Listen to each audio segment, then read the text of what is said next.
Now programmes बार-बार crash हो रहे हैं, name error, type error, value error जैसे कंफ्यूजिंग मैसेजेस आपको परेशान कर रहे हैं। ट्राई एक्सेप्ट लिखा है फिर भी बग छुपे हुए हैं। तो इस हिंदी ट्यूटोरियल में हम फ्रेजाइल स्क्रिप्ट्स को रोबस्ट ऐप में बदलना सीखेंगे प्रोफेशनल जैसे एक्सेप्शन हैंडलिंग के साथ, ताकि कोड प्रिडिक्टेबली चले और क्रैशेस भी रुके। इतना ही नहीं, मैं आपको बताऊंगा एरर और एक्सेप्शन का clear difference, Python exception hierarchy, try, except, else, finally और रेज जैसे कीवर्ड्स का सही इस्तेमाल, आप कैसे मैन्युअली एक्सेप्शंस को रेज कर सकते हैं और यूजर डिफाइंड एक्सेप्शंस कैसे बना के यूज कर सकते हैं, सब रियल वर्ल्ड एग्जांपल्स के साथ। तो चलिए शुरू करते हैं इस वीडियो को। हाय, इस सेशन में हम लोग बात करेंगे एक्सेप्शन मैनेजमेंट की और सबसे पहले मैं आपको बताऊंगा एरर और एक्सेप्शन क्या होते हैं। इसके बाद मैं आपको बताऊंगा एक्सेप्शन हैंडलिंग का कॉन्सेप्ट। फिर इसके बाद मैं आपको बताऊंगा कि पाइथन में एक्सेप्शन मैनेजमेंट के लिए क्या-क्या सपोर्ट अवेलेबल है। और इसके बाद मैं शेयर करूंगा एग्जांपल्स कि हम किस तरह से पाइथन में एक्सेप्शंस को हैंडल कर सकते हैं, हम कैसे एक्सेप्शंस को रेज कर सकते हैं, और फाइनली अगर मुझे खुद की यूजर डिफाइंड एक्सेप्शंस बनानी है तो मैं वो कैसे बना सकता हूँ। तो चलिए सबसे पहले शुरुआत करते हैं एरर और एक्सेप्शन की अंडरस्टैंडिंग में। और इसके लिए मैं आपको छोटी सी सिचुएशन देता हूँ। कंसिडर कीजिए कि आपने एक प्रोग्राम लिखा है जिसमें आप सुडोकू की पजल सॉल्व करते हैं, और जब आपने इस प्रोग्राम को टेस्ट किया तो आपने जितनी भी इसको पजल्स दी, ये प्रोग्राम ने पजल्स को सॉल्व किया, और फिर इसके बाद मैंने इस प्रोग्राम को 10,000 पजल्स और दी सॉल्व करने के लिए, और ये प्रोग्राम सारी पजल सॉल्व कर पाया सिवाय एक पजल की। नाउ द क्वेश्चन इज, ये जो एक पजल ये प्रोग्राम सॉल्व नहीं कर पाया, क्या ये सिचुएशन एरनियस है या एक्सेप्शन है? मैं सजेस्ट करूंगा आप वीडियो को सिर्फ 2 सेकंड के लिए होल्ड कीजिए और कमेंट्स में लिखिए कि ये एक्सेप्शन है या एरर। अब मैं इस सिचुएशन में एक पॉइंट और ऐड करता हूँ। सो जब ये प्रोग्राम पजल सॉल्व करता है तो सारी डिटेल्स की कौन सी पजल सॉल्व हो रही है, उसका सोल्यूशन क्या है, कितने स्टेप्स एग्जीक्यूट हुए हैं इस पजल को सॉल्व करने के लिए, और कितना टाइम लगा है, जैसी कुछ इन्फॉर्मेशन है मैं डेटाबेस में भी स्टोर करता हूँ। और ये भी एक पॉसिबिलिटी है कि वो डेटाबेस कभी मेरे को अवेलेबल ना हो। सो ये सिचुएशन जब ये डेटाबेस मेरे को अवेलेबल शायद नहीं है, ये एरर है या एक्सेप्शन? अगेन मैं आपको रिक्वेस्ट करूंगा कि pause for a minute, think, और अपना जो आंसर है कमेंट्स में प्लीज ऐड करिए। Now before I get into the details of these two situations, पहले हम ये definitions समझ लेते हैं कि अगर मैं बात करूं एरर की तो उसका मतलब क्या है। सो एरर है कि कोई भी इशू जो मेरे प्रोग्राम के नॉर्मल फ्लो को रोकता है और उसकी वजह से मेरा प्रोग्राम फेल हो जाता है, तो मैं उसे एरर बोलता हूँ। एक्सेप्शन के लिए बोलते हैं कि एक्सेप्शन एक ऐसा अनएक्सपेक्टेड इवेंट है जो मेरे प्रोग्राम के एग्जीक्यूशन के दौरान हो सकता है, जो मेरे प्रोग्राम के नॉर्मल फ्लो को डिस्टर्ब कर सकता है। एरर की अगर मैं बात करूं तो मेरे पास कई तरह के एरर्स होते हैं। तो सबसे पहला होता है सिंटैक्स एरर, जो प्रोग्रामिंग लैंग्वेज का जो रूल्स हैं, जो उसकी ग्रामर है, उसके रूल्स को ब्रेक करता है, और सिंटैक्स एरर मेरे लिए बहुत आसान होते हैं डीबग करने। दूसरे होते हैं मेरे लॉजिकल एरर्स, इसमें मेरा कोड एग्जीक्यूट करता है बिना किसी एरर के, पर जो मेरा रिजल्ट है, जो मैं प्रोग्राम से एक्सपेक्ट कर रहा था एग्जीक्यूशन के बाद, मेरे को वो रिजल्ट नहीं मिलता, कुछ और ही मिलता है। सो ये जो एरर्स होते हैं ये कंपैरेटिवली मुश्किल होते हैं आइडेंटिफाई करने और करेक्ट करने। सो तीसरा है रन टाइम एरर। अब ये जब एरर्स अकर होते हैं तो उस केस में प्रोग्राम्स अक्सर फेल हो जाता है। मैं इन रन टाइम एरर्स को कैटेगराइज कर सकता हूँ प्रोग्रामिंग एरर्स में, जहाँ पे मेरे पास इश्यूज आते हैं कि डिवाइड बाय जीरो, या डेटा टाइप का मिसमैच हो गया, या मैंने गलत इंडेक्स दिया एरे या लिस्ट का। तो इस तरह के जो एरर्स होते हैं ये होते हैं मेरे प्रोग्रामिंग एरर्स, और इन एरर्स को मैं हटा सकता हूँ अपने प्रोग्राम को या कोड को ठीक करके। और जो मेरी दूसरी कैटेगरी है उसमें मेरे पास इश्यूज आते हैं जैसे फाइल नॉट फाउंड, कोई नेटवर्क का रिसोर्स मेरे पास अवेलेबल नहीं है, मैं कोई फाइल ओपन करना चाह रहा हूँ और मेरे पास उसकी परमिशन नहीं है, या फिर मैंने कोई एक रिक्वेस्ट करी और वो रिक्वेस्ट टाइम आउट हो गई है। सो ये जो एरर्स की कैटेगरीज होती है ये मेरी एक्चुअली में एक्सेप्शंस होती है। Now coming back to the sudoku puzzle वाला इशू, अब हमें एरर और एक्सेप्शन की डेफिनेशंस भी पता है। अब इसके बेसिस पे अगर मैं फिर पूछूं कि जब मैंने 10,000 पजल सॉल्व करी और मैं सिर्फ एक पजल सॉल्व नहीं कर पाया, तो वो एरर है या एक्सेप्शन? सो इस केस में ये एक एरर है और ये लॉजिकल एरर है। क्यों? क्योंकि द पर्पस जो है मेरे प्रोग्राम का वो है कि जिसको जो भी सुडोकू पजल मिले वो उसको सॉल्व कर सके। और जो दूसरी सिचुएशन मैंने आपको बताई थी, जब मैं पजल को सॉल्व करते हुए उसकी सारी इंफॉर्मेशन डेटाबेस में डाल रहा हूँ और अगर वो डेटाबेस मुझे अवेलेबल नहीं है तो वो क्या सिचुएशन है? तो वो जो है वो एक एक्सेप्शन है। सो ये डेटाबेस ऐसा नहीं है कि मुझे कभी भी नहीं मिलता, कोई एक इंस्टेंस है जब वो मुझे नहीं मिला, नेटवर्क की इशू की वजह से या डेटाबेस की सर्विस नहीं चल रही थी, कुछ भी हो सकता है, बट जनरली डेटाबेस मेरे को अवेलेबल होता है। किसी एक पर्टिकुलर इंस्टेंस में वो मेरे को अवेलेबल नहीं हुआ। नाउ अगर वो डेटाबेस अवेलेबल नहीं है तो क्या मुझे पजल को सॉल्व करना चाहिए या नहीं? वेल ये डिसीजन एज ए प्रोग्रामर मेरा है, या मेरे पास रिक्वायरमेंट ऐसी है कि मैं पजल सॉल्व नहीं करूंगा जब तक कि मेरे पास डेटाबेस अवेलेबल नहीं है। तो उस सिचुएशन में मैं प्रोग्राम को रोक दूंगा और अगर मेरे पास ये रिक्वायरमेंट है कि अगर डेटाबेस अवेलेबल नहीं है, इट्स ओके, आप फिर भी पजल सॉल्व करें, तो उस केस में मैं प्रोग्राम को कंटिन्यू करूंगा एग्जीक्यूट करना। सो मोटा मोटा अगर मैं इसको समझाऊं, एरर वो सिचुएशन है जो आप गेस नहीं कर सकते हैं और आप उसको एडवांस में कंट्रोल नहीं कर सकते हैं। एक्सेप्शन वो सिचुएशन है जो आप गेस कर सकते हैं या एंटिसिपेट कर सकते हैं और आप कोशिश भी कर सकते हैं उसको हैंडल करने के लिए। तो चलिए अब मैं आपको समझाता हूं एक्सेप्शन हैंडलिंग का प्रोसेस। अगर मैं एक्सेप्शन हैंडलिंग की बात करूं तो ये प्रोसेस है अनएक्सपेक्टेड इवेंट्स को मैनेज करने का, और इसमें मैं कोशिश करता हूं कि मेरी एप्लीकेशन इन इवेंट्स के कारण अब्रप्टली टर्मिनेट ना हो, और अगर एप्लीकेशन को टर्मिनेट भी करना पड़े तो एकदम ग्रेसफुली हो, एक प्रॉपर मैसेज के साथ वो एप्लीकेशन टर्मिनेट हो। इमेजिन कीजिए आपने कोई एप्लीकेशन चलाई और चलाते-चलाते वो अचानक गायब हो गई। ये शायद वो सिचुएशन है जब एप्लीकेशन में कोई एक्सेप्शन आई है और वो हैंडल नहीं हुई है। और एक्सेप्शन हैंडलिंग मेरे को हेल्प करता है प्रॉब्लमैटिक सेक्शंस को आइडेंटिफाई और आइसोलेट करने में। चलिए अब देखते हैं पाइथन में एक्सेप्शन मैनेजमेंट के लिए मेरे को क्या हेल्प अवेलेबल है। सो पाइथन लैंग्वेज भी मेरे को एक्सेप्शन मैनेजमेंट के लिए काफी सपोर्ट प्रोवाइड करता है और इसको मैं दो पार्ट्स में डिवाइड करूंगा। सो पहले पार्ट में Python run time Marco exceptions की एक हायरार्की प्रोवाइड करता है और उसकी जो बेस क्लास है वो है बेस एक्सेप्शन। नाउ इसके अलावा एक और क्लास है एक्सेप्शन जो कि बेस क्लास से इनहेरिट होती है, और ये जो एक्सेप्शन क्लास है इसके अंडर मेरी सारी जो यूजर डिफाइंड एक्सेप्शंस हैं वो इनहेरिट होती हैं। मैं आपको इसकी एक इमेज दिखाता हूँ ना। इसमें सबसे पहले मेरे पास है बेस एक्सेप्शन जिसके अंडर है मेरे पास एक्सेप्शन क्लास, और इसी एक्सेप्शन क्लास के अंदर मेरी ये सारी एक्सेप्शंस मेंशन्ड हैं जो मैं अक्सर एनकाउंटर करता हूँ प्रोग्रामिंग के टाइम पे। बाय द वे मैंने गिटहब पे एक छोटा सा फंक्शन भी शेयर किया है जो इस एक्सेप्शंस के आउटपुट को प्रिंट करता है, और जितनी भी क्लासेस ये आप देख रहे हैं ये सब आपको पाइथन के रन टाइम एनवायरनमेंट में अवेलेबल होती है। और दूसरा पार्ट है एक्सेप्शन मैनेजमेंट के कीवर्ड्स, वो है ट्राई और एक्सेप्ट। ये दोनों मेरे मैंडेटरी कीवर्ड्स हैं और दो ऑप्शनल कीवर्ड्स हैं एल्स और फाइनल। चलिए अब मैं आपको इनके बारे में और डिटेल में बताता हूँ।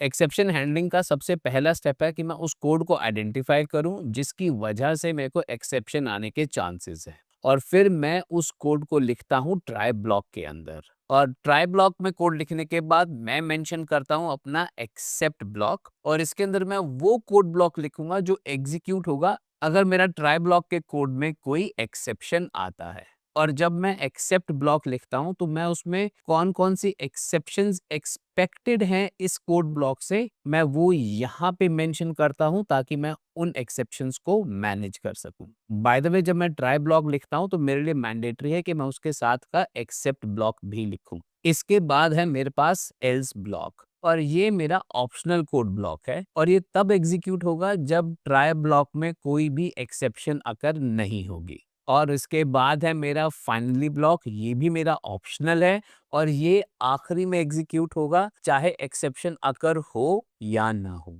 चलिए मैं एग्जांपल के थ्रू इसको और डिटेल में समझाता हूँ। और इस एग्जांपल में मैंने एक फंक्शन लिखा है डिवाइड नम्स जो कि दो पैरामीटर्स एक्सेप्ट कर रहा है, और इस फंक्शन के अंदर मैंने लिखा है ट्राई ब्लॉक जहां पे मैं x बाय y का रिजल्ट कैप्चर कर रहा हूँ। ये स्टेटमेंट मैंने ट्राई ब्लॉक में इसलिए लिखी क्योंकि एक पॉसिबिलिटी हो सकती है y की वैल्यू 0 हो, और ट्राई के बाद मेरे लिए मैंडेटरी है एक्सेप्ट ब्लॉक, और एक्सेप्ट ब्लॉक में मैंने मेंशन किया है exception zero division error as E. So ये zero division error exception Python मेरे को ऑलरेडी प्रोवाइड करता है। और पाइथन ये एरर तब थ्रो करता है जब मैं x को 0 से डिवाइड करूं। और अगर एक्सेप्शन अकर होता है तो उसका जो ऑब्जेक्ट आएगा उसका एलियास ये e है। सो जब ये वाला स्टेटमेंट एग्जीक्यूट होगा और इसकी वजह से अगर एक्सेप्शन अकर होता है तो प्रोग्राम का जो कंट्रोल फ्लो है वो इस एक्सेप्ट ब्लॉक पे आएगा और फिर ये वाला स्टेटमेंट या कोड ब्लॉक एग्जीक्यूट होगा। इसके एग्जीक्यूशन के बाद जो नेक्स्ट स्टेप है कंट्रोल फ्लो का वो है फाइनली, जो इस ब्लॉक को एग्जीक्यूट करेगा और उसके बाद वो मेरे को रिजल्ट की वैल्यू रिटर्न करेगा। अब क्योंकि इसमें एरर अकर हुआ है तो वो ये नन वैल्यू रिटर्न करेगा। ना इन केस अगर एरर अकर नहीं होता है, ये वाली स्टेटमेंट सक्सेसफुल होती है, तो उस केस में एक्सेप्ट ब्लॉक एग्जीक्यूट नहीं होगा, कंट्रोल फ्लो एल्स पार्ट पे आएगा और ये वाला कोड ब्लॉक एग्जीक्यूट होगा और इसके बाद ये फिर फाइनली वाला कोड ब्लॉक एग्जीक्यूट होगा और लास्ट में जो भी मेरा रिजल्ट है उसकी वैल्यू रिटर्न करेगा। ना इस एग्जाम्पल में क्योंकि इस स्टेटमेंट में कोई भी इशू नहीं आया है तो उसने सबसे पहले मेरा एल्स ब्लॉक एग्जीक्यूट किया जिसमें ये आउटपुट आया, उसके बाद इसने फाइनली एग्जीक्यूट किया जिसका ये आउटपुट है और लास्ट में ये प्रिंट स्टेटमेंट ने जो मेरा डिवाइड नम्स का रिटर्न वैल्यू है 5 उसको प्रिंट किया। अब मैं इसको चेंज करता हूं 2 से 0 में। अब अगर मैं जब इसको एग्जीक्यूट करूंगा, इस स्टेटमेंट में मेरे को एरर आया है, मैंने x को 0 से डिवाइड करने की कोशिश करी है तो पाइथन ने एक एक्सेप्शन थ्रो किया है जिसको मैंने यहाँ पे कैच किया है।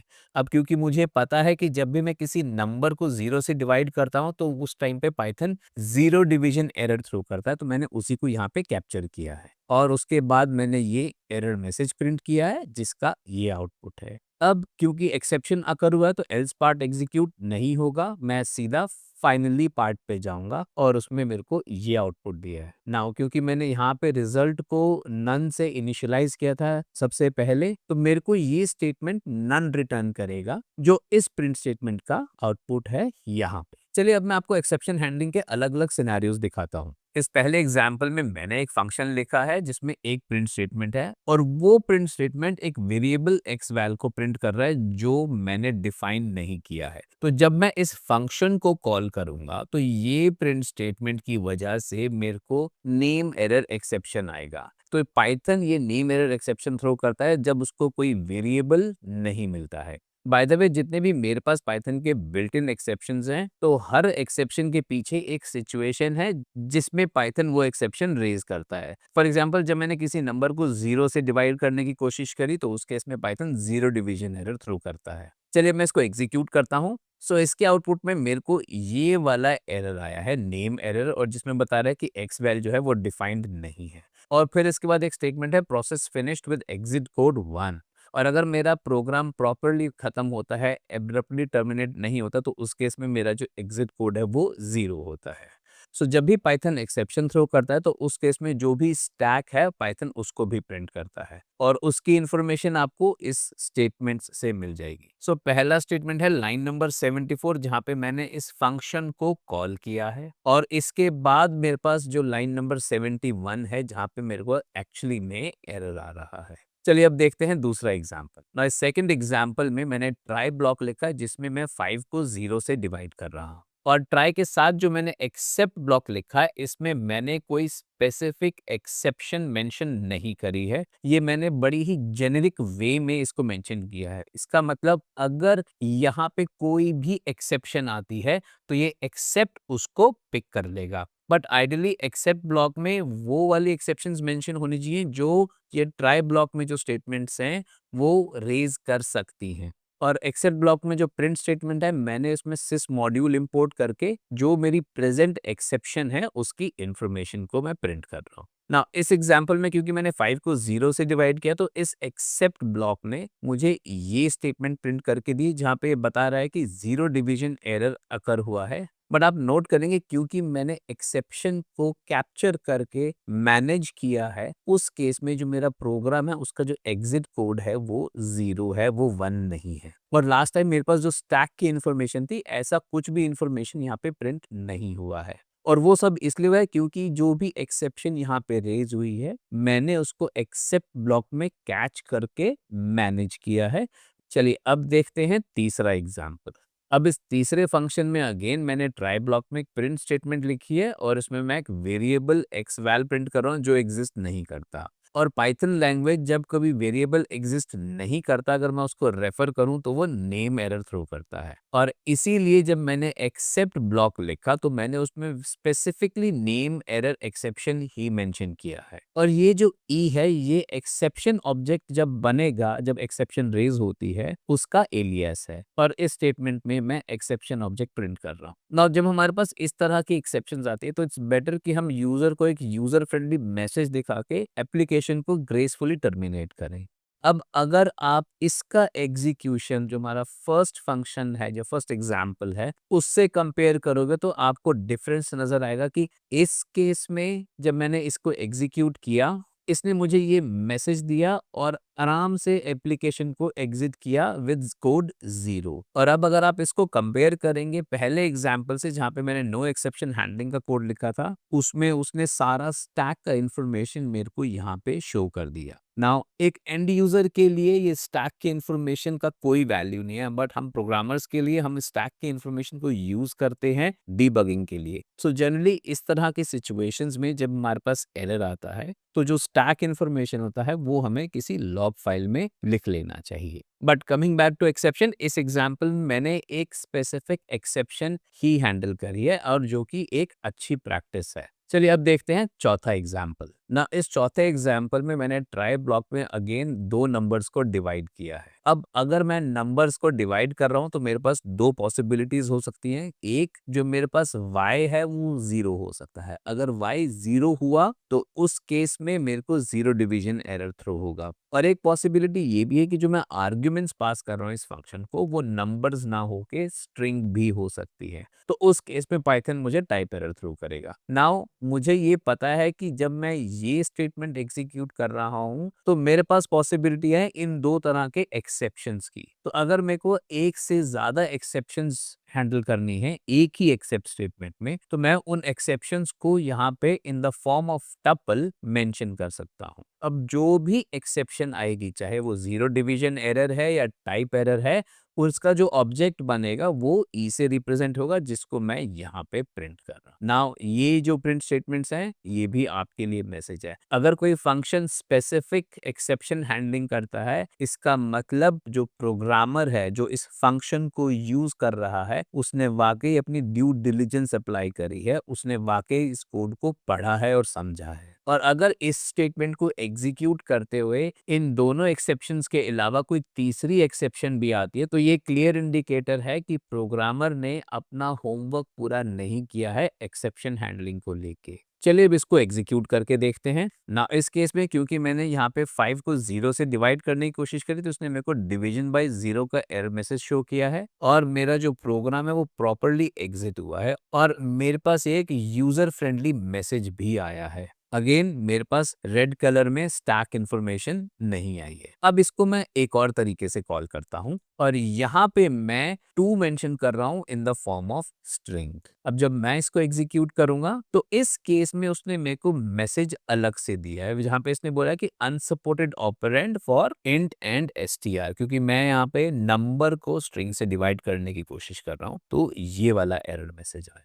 और अगेन एक यूजर फ्रेंडली मैसेज और प्रोग्राम एक प्रॉपर तरीके से एग्जिट हो रहा है। चलिए अब देखते हैं नेक्स्ट एग्जाम्पल। और इस एग्जाम्पल में मैं दो चीजें और हाईलाइट करूंगा। पहला, जब मैं ट्राई ब्लॉक लिखता हूं तो उसके साथ मैं एक से ज्यादा एक्सेप्ट ब्लॉक भी लिख सकता हूं। तो पहले एक्सेप्ट ब्लॉक में क्योंकि मैं दो नंबर्स को डिवाइड कर रहा हूं मैंने जीरो डिवीजन एरर को हैंडल किया है और मैंने इस एरर को, ये जो एक्सेप्शन है उसको टपल में मेंशन किया है। एंड रिमेंबर, अगर मेरे पास टपल में एक ही एलिमेंट होता है तो मुझे ये कॉमा देना जरूरी है। सो अगर जीरो डिवीजन एरर आया तो ये वाला स्टेटमेंट एग्जीक्यूट होगा। और दूसरे एक्सेप्ट क्लॉज में मैंने एक्सेप्शन जो मेरी बेस क्लास है इन सारी एक्सेप्शन क्लासेस की उसको यूज किया है। तो ये मेरा एक जेनेरिक तरीका है एक्सेप्शंस को हैंडल करने का। मतलब अगर मेरे पास जीरो डिवीजन एरर नहीं आया तो मैं हर तरह का एक्सेप्शन इस ब्लॉक में मैनेज कर सकता हूँ। ना एक बात और, मेरे पास ये सिचुएशन तब आती है जब मैं कोई ऐसी एक्सेप्शन हैंडल कर रहा हूँ जो मेरे फंक्शन को नहीं करनी है। तो उस केस में ये एक्सेप्शन जो मेरे पास यहाँ आई है, इसको एक्चुअली में मैंने कंज्यूम कर लिया है या इसको यूज कर लिया है। तो एक्चुअली में ये कंज्यूम नहीं होनी चाहिए। ये एक्सेप्शन मुझे फर्दर जो इस फंक्शन को कॉल कर रहा है, हैंडल ऑल एक्सेप्शन, उसको आगे भेज देनी चाहिए। ये मैं आपको अभी एग्जांपल में और डिटेल में समझा। The point is very simple. मैं अगर कोई कोड लिख रहा हूँ जिसमें एक्सेप्शन आने के चांसेस हैं, तो मुझे पता होना चाहिए कि कौन कौन से एक्सेप्शंस एक्सपेक्टेड है और मैं उन्हीं एक्सेप्शंस को इस एक्सेप्ट ब्लॉक में मेंशन करूंगा। अगर मेरे पास कोई और एक्सेप्शन आती है तो वो मैं इस तरीके से हैंडल करूंगा, पर मुझे ये एक्सेप्शन इस फंक्शन का कॉलिंग फंक्शन है पीछे भेज देनी चाहिए। तो यहाँ पे मैं बोल सकता हूँ, ये अगर मेरा काम नहीं है तो मैं हैंडल नहीं करूँगा, मैं इसको पीछे भेज रहा हूँ। सो मैं इसको अगर एग्ज़ाम्पल में समझाऊँ तो सपोज़ करिए मेरे पास एक प्रोग्रामर है, प्रोग्रामर 1, जिसने कुछ कोड लिखा है, फॉर एग्ज़ाम्पल ये कोड लिखा है और ये एक अलग फंक्शन में लिखा है। और इस फंक्शन को लिखते हुए प्रोग्रामर ने बोला है कि जब आप इसको एग्ज़ीक्यूट करोगे तो देयर इज़ अ पॉसिबिलिटी कि ये प्रोग्राम एक्सेप्शन थ्रो कर सकता है, 2 एक्सेप्शंस थ्रो कर सकता है, ज़ीरो डिवीज़न और टाइप एरर। तो जब मैं इस कोड को कॉल करूंगा तो एज अ प्रोग्रामर ये मेरी रिस्पॉन्सिबिलिटी है कि मैं जीरो डिवीजन एरर और वो टाइप एरर की एक्सेप्शन को कैच करूं। इसके अलावा मैं एक और कोड ब्लॉक लिख रहा हूं जिसमें मैं इन दोनों एक्सेप्शन के अलावा कोई भी अगर एक्सेप्शन आ रही है उसको मैं कैच करूंगा, पर मैं उसको कंज्यूम नहीं करूंगा, मैं उसको पीछे या वापस भेज दूंगा। तो वो प्रोग्रामर जो इस फंक्शन को यूज कर रहा है, उसके पास भी ये इंफॉर्मेशन होनी चाहिए कि ये फंक्शन जब मैं यूज करूंगा तो ये किस तरह से एक्सेप्शंस को मेरे को दे रहा है, और फिर वो जो प्रोग्रामर इसको यूज कर रहा है ये उसकी रिस्पॉन्सिबिलिटी है कि जब इस फंक्शन को वो कॉल करे, जैसे यहाँ पे हो रखा है, तो ये भी ट्राई कैच के अंदर प्रॉपरली हो, अगर हमें एप्लीकेशन को एब्रप्टली टर्मिनेट नहीं करना है। अगेन पॉइंट इज सिंपल, जो एक्सेप्शन मुझे हैंडल करनी है वो मैं करूंगा, जो मुझे नहीं करनी है वो मैं पीछे भेज दूंगा, जो मेरा कॉलिंग फंक्शन है मैं उसको भेज दूंगा। मैं इसका एग्जांपल आपके साथ थोड़ी देर में शेयर करता हूँ, बट अभी इस एग्जांपल में मेरे पास दो एक्सेप्ट क्लॉज हैं और मेरे पास ये दो तरीके हैं जहां पे मैं एक सिंगल एक्सेप्शन को हैंडल कर सकता हूँ। और इसका जो कंक्लूजन है, अगर मैं कोई जेनेरिक एक्सेप्शन हैंडल कर रहा हूँ, मुझे इसे कंज्यूम नहीं करना है, मुझे उसे पीछे वापस भेजना है। तो चलिए मैं सबसे पहले इस कोड को एग्जीक्यूट करता हूँ। तो इस केस में इसने मुझे सिर्फ एक मैसेज दिया है, डिवीजन बाय जीरो, जो यहाँ से आया है क्योंकि मैंने यहाँ पे कॉल 5 डिवाइड बाय जीरो किया है ना। अगर मैं अब इस कोड को कॉल करता हूँ तो इस केस में मैं यहाँ इस एक्सेप्शन में आया और इसने मेरे को सबसे पहले ये मैसेज प्रिंट किया जो कि ये प्रिंट स्टेटमेंट है, और उसके बाद ये मेरा यूजर फ्रेंडली मैसेज जो यहाँ पे है। चलिए अब मैं आपको बताता हूँ अगला एग्जाम्पल ना। अब ये एग्जाम्पल जो है वो पिछले एग्जाम्पल का एक्सटेंशन है। यहाँ पे मैं आपको बताऊंगा कि मैं एक एक्सेप्शन को जो मैंने कंज्यूम करी है या मैंने जिसको कैच किया है, मैं उसको आगे कैसे भेज सकता हूँ। तो अगेन मैंने यहाँ पे सबसे पहले डिवाइड फंक्शन लिखा है जहाँ पे मैं दो नंबर्स को डिवाइड कर रहा हूँ, और उसके पहले एक्सेप्ट स्टेटमेंट में मैंने सिर्फ जीरो डिवीजन एरर को ही कैच कर रहा हूँ और मैं यहाँ पे इसको कंज्यूम कर रहा हूँ ना। जो दूसरी एक्सेप्ट स्टेटमेंट है, यहाँ पे मैंने जेनेरिक एक्सेप्शन लिखा है और इस केस में इस प्रिंट स्टेटमेंट के बाद मैंने एक स्टेटमेंट यूज करी है रेज ई। सो ये जो रेज स्टेटमेंट है मैं इसको यूज करता हूँ जब मुझे किसी एक्सेप्शन को दोबारा से रेज करके जो इस डिवाइड का कॉलिंग फंक्शन है उसको एक्सेप्शन भेजना है। पिछले एग्जाम्पल और इस एग्जाम्पल में सिर्फ एक ये नई स्टेटमेंट एडिशनल है। अगर मैं ये स्टेटमेंट नहीं दूंगा तो कोई भी एक्सेप्शन मेरे पास इस एक्सेप्ट ब्लॉक में आएगी, मैं उसको कंज्यूम कर रहा हूँ। इस स्टेटमेंट के बाद मैं उस एक्सेप्शन को कंज्यूम करके वापस पीछे भेज रहा हूँ। तो नाउ अब जो फंक्शन इस डिवाइड फंक्शन को कॉल कर रहा है, इन आर केस ये टेस्ट डिवाइड, अब जो प्रोग्रामर ये टेस्ट डिवाइड फंक्शन लिख रहा है उसको पता होना चाहिए कि ये जो मेरा डिवाइड फंक्शन है ये किस तरह की एक्सेप्शंस थ्रो करेगा या कर सकता है,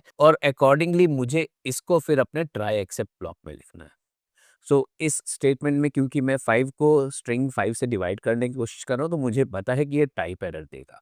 यहाँ पे इस केस में मैं जो एक्सेप्शन यहाँ पे आएगी, यहाँ से रेज हुई है और यहाँ पे मैंने उस एक्सेप्शन को फाइनली कंज्यूम किया है। अब अगर मैं इसको एग्जीक्यूट करूं तो इसने मुझे ये स्टेटमेंट दिया है सबसे पहले since I do not know how to handle this exception, passing it back to the caller. क्योंकि मैंने कॉल किया है 5 को स्ट्रिंग से डिवाइड करते हुए, तो ये वाली स्टेटमेंट प्रिंट हुई और मैंने ये जो एक्सेप्शन आई है इसको पीछे रेज कर दिया है, पीछे भेज दिया है कॉलिंग फंक्शन को।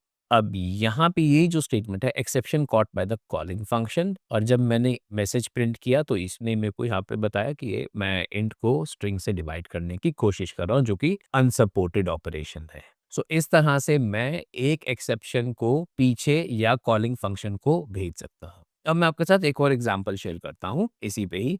तो यहाँ पे मैंने एक और कोड लिखा है, टेस्ट डिवाइड 1। इसमें भी मैंने वही डिवाइड फंक्शन कॉल किया है, 5 डिवाइडेड बाय स्ट्रिंग 5, बट इस केस में मैंने एक्सेप्शन हैंडलिंग नहीं करी है। तो इसमें देखते हैं कि मेरा ये प्रोग्राम कैसे बिहेव करेगा। तो जब मैंने इस फंक्शन को कॉल किया तो यहाँ पे इसने ये प्रिंट स्टेटमेंट दी, no exception handling, this will cause an abrupt program termination. तो जब मैंने इस फंक्शन को एक्चुअली में कॉल किया डिवाइड को, इसने मुझे यहाँ पे एक्सेप्शन आया टाइप एरर का, जो कि इसने दोबारा से रेज किया। अब क्योंकि जब ये एक्सेप्शन दोबारा से रेज हुई है, मैंने इसको टेस्ट डिवाइड 1 में कैच नहीं किया, जिसकी वजह से मेरा ये जो प्रोग्राम है एब्नॉर्मली टर्मिनेट हुआ है, और उसने जो स्टैक ट्रेस है, जो फंक्शन कॉलिंग की सीक्वेंस है, वो भी सारी यहाँ पे मेंशन कर दी है। तो if we see line number 165, जहाँ पे मैंने ये फंक्शन कॉल किया, ये पहली लाइन, देन लाइन नंबर 163 जहाँ पे मैंने ये डिवाइड फंक्शन कॉल किया है, फिर उसके बाद मेंशन किया कि लाइन नंबर 148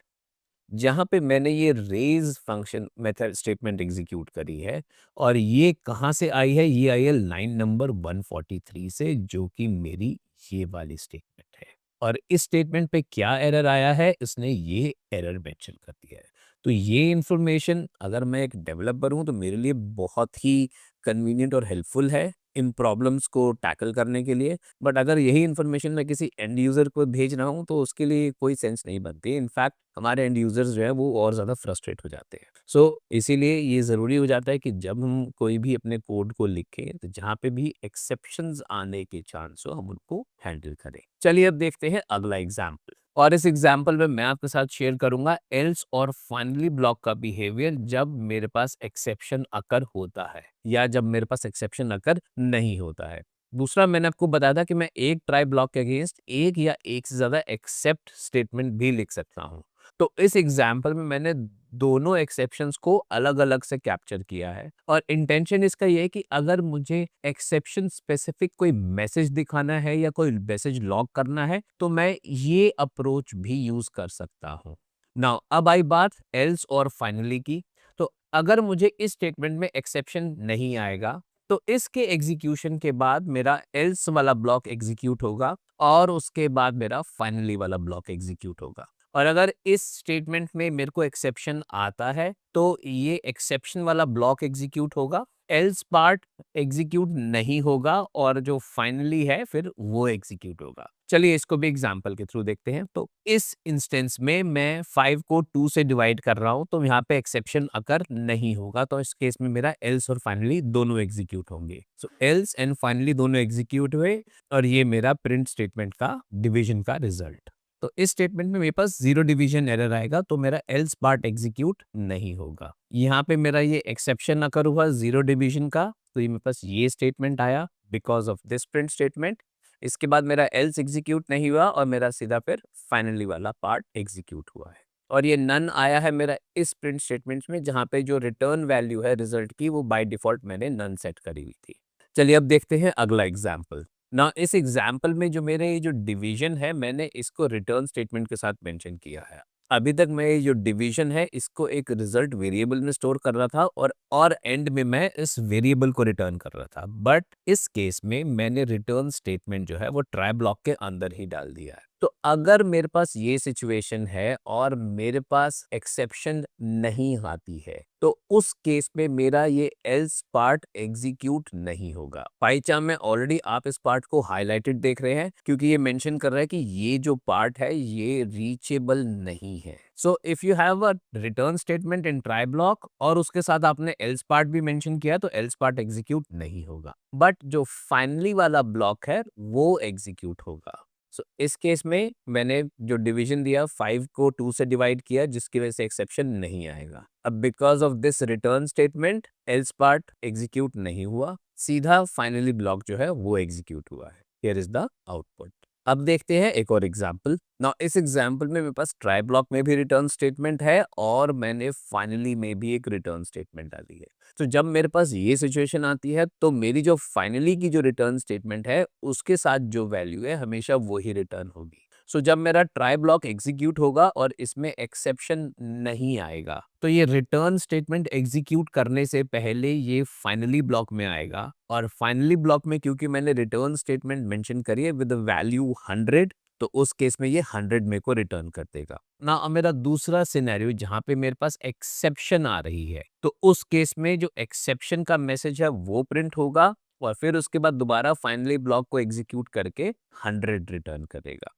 तो समराइज, अगर मेरे पास फाइनली में रिटर्न स्टेटमेंट है और वो रिटर्न स्टेटमेंट कुछ वैल्यू या कोई एक्सप्रेशन रिटर्न कर रही है, तो चाहे एक्सेप्शन अकर हो या ना हो, यही वैल्यू हर बार रिटर्न होगी ना। इस स्टेटमेंट में एरर नहीं आएगा और ये जो प्रिंट स्टेटमेंट है ये 100 की वैल्यू प्रिंट करेगा।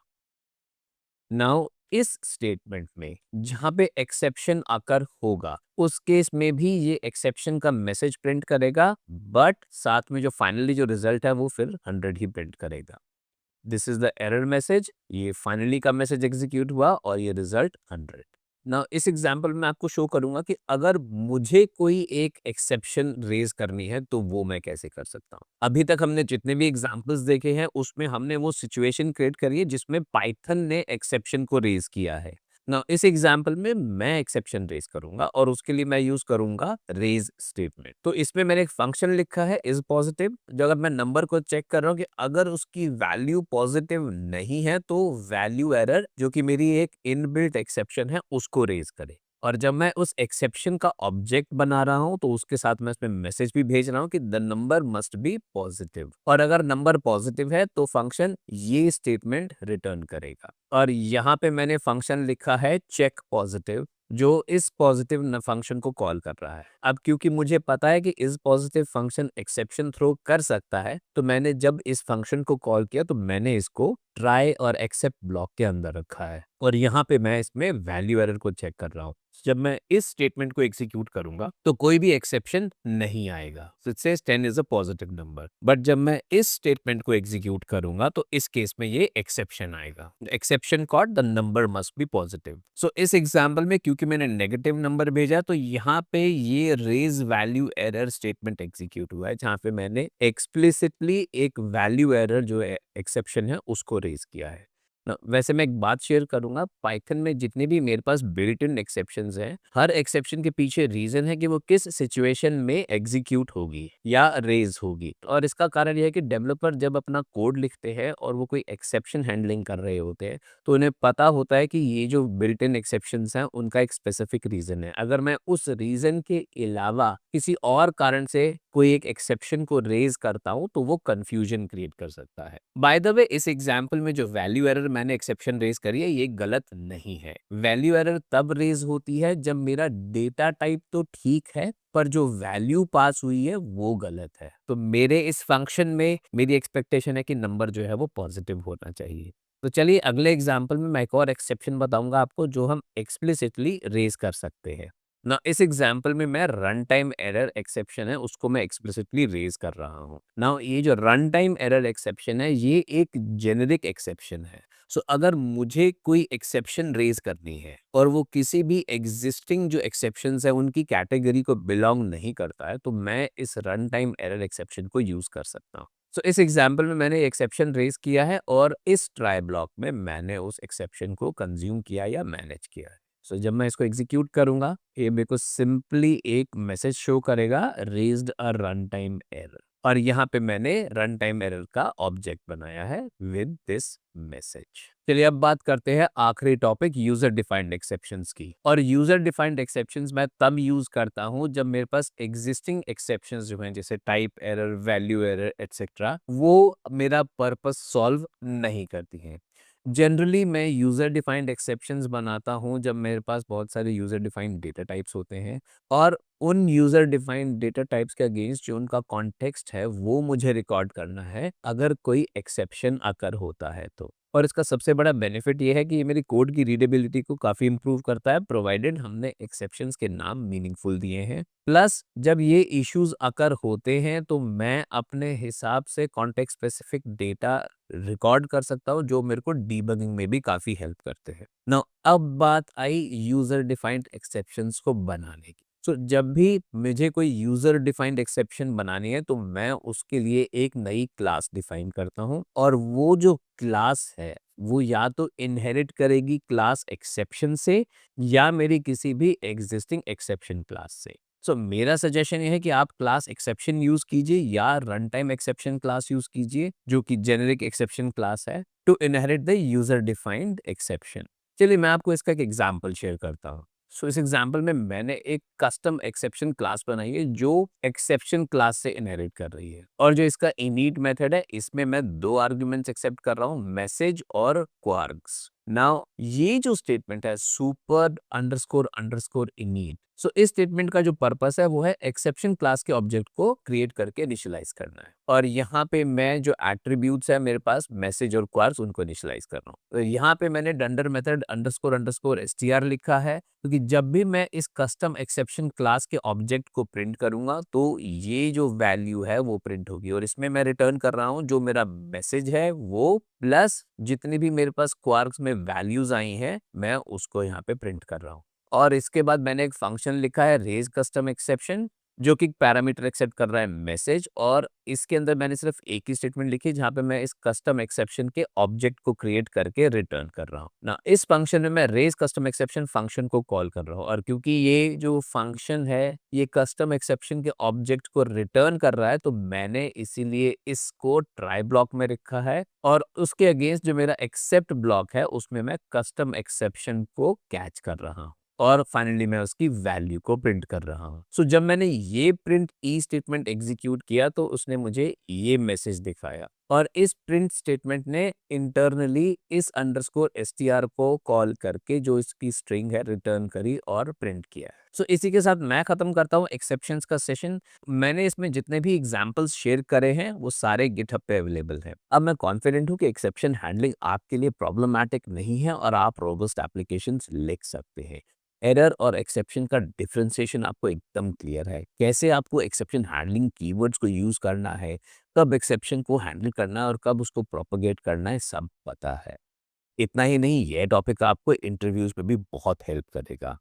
नाउ मैं काफ़ी एक्साइटेड हूँ आपकी लर्निंग प्रोग्रेस को देख के और आपकी इसी लर्निंग प्रोग्रेस को कंटिन्यू रखने के लिए मैंने पाइथन का एक 7.5 घंटे का कोर्स हिंदी में लॉन्च किया है बिल्कुल फ्री। इसकी डिटेल्स मैंने डिस्क्रिप्शन में भी शेयर करी है। आप उसे प्लीज़ चेक करें और अपनी लर्निंग जर्नी को कंटिन्यू रखें। मिलूंगा मैं आपसे अगले वीडियो में फिर से पाइथन के एक नए कॉन्सेप्ट के साथ। तब तक सीखते रहो, प्रैक्टिस करते रहो। Thank you.